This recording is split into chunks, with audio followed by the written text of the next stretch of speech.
Hola, hoy en Edúcate con Lina trabajaremos el problema del conocimiento dentro del ámbito de la filosofía.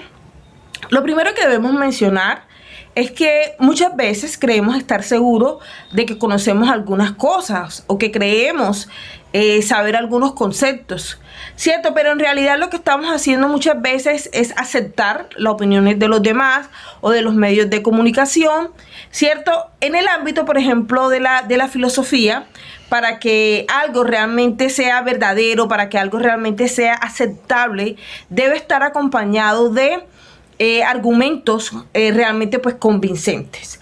Dentro de ese ámbito de la filosofía existe una rama precisamente que se encarga de todo lo relacionado en las cuestiones relativas al conocimiento, las herramientas que disponemos, por ejemplo, para conocer, los grados de fiabilidad que tienen esas herramientas, en fin, o sea, todo eso hace parte de lo que se conoce como teoría del conocimiento o epistemología. Y aunque todos de alguna forma intuitivamente creamos saber las cosas, ¿cierto? Cuando nos piden explicar un concepto en particular, se nos hace muy difícil explicarlo de forma rigurosa. Entonces, de acuerdo pues al tema que estamos trabajando, si nos piden, por ejemplo, explicar de una forma sencilla el concepto de conocimiento, ¿cierto? Podríamos decir que cuando hablamos de conocimiento estamos hablando de todo aquello que se ocupa de la realidad, todo aquello que explica la realidad, que nos permite entenderla mejor, que nos permite conocerla, que nos permite comprenderla. Entonces, casi todos los autores a través de la historia de la filosofía han tratado pues o han afirmado o coinciden en que de una u otra forma ese problema del conocimiento está relacionado directamente con una relación entre un sujeto y un objeto.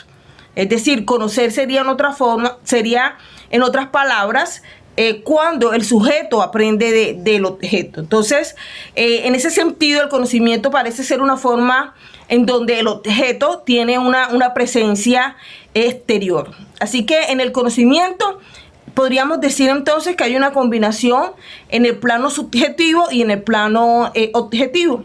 Dependiendo en esa forma de esa combinación, se pueden distinguir diferentes grados de conocimiento, ¿cierto? Como son, por ejemplo, la opinión, como son, por ejemplo, la creencia, como son, por ejemplo, el saber o el conocimiento, pues como tal. Por ejemplo, en el campo de la opinión, podemos decir que en la opinión se está hablando de una apreciación que es de tipo subjetivo. Sí, es una opinión en donde podemos decir que no se está seguro de lo que se cree, ¿cierto? Y que tampoco, entre otras cosas, se puede probar a los demás. En la opinión, por decirlo de alguna manera, o desde el punto de vista objetivo, no se encuentra ningún respaldo, ninguna justificación, ¿cierto? Desde el punto de vista subjetivo, no nos atrevemos a afirmar que estamos convencidos de eso, ¿cierto? Por eso solamente expresamos opiniones. En el campo de la creencia se da cuando alguien cree precisamente pues estar convencido de que lo que piensa es verdad, pero que no puede, digamos que no tiene una justificación que pueda ser aceptado por todos. Entonces, esa seguridad es solo de tipo subjetivo, ¿cierto? Lo que creemos en ese caso no tiene una justificación desde el campo objetivo. Y por último tenemos el campo del conocimiento, ¿cierto? Que puede definirse, entre otras cosas, pues como una opinión que está fundamentada tanto en la parte subjetiva como en la parte objetiva, ¿cierto? En otras palabras, también sería como una creencia que está respaldada, pero de forma objetiva. Entonces, es una creencia de la que estamos seguros y que a la vez también podemos probar. Ahora bien, otro de los aspectos de la que también se encarga la epistemología o la teoría del conocimiento son de esas herramientas por medio de los cuales pues podemos adquirir esos conocimientos, ¿cierto? En ese sentido, por ejemplo, hablamos de varias herramientas como es la percepción, como es la memoria, como es la imaginación, como es la inteligencia.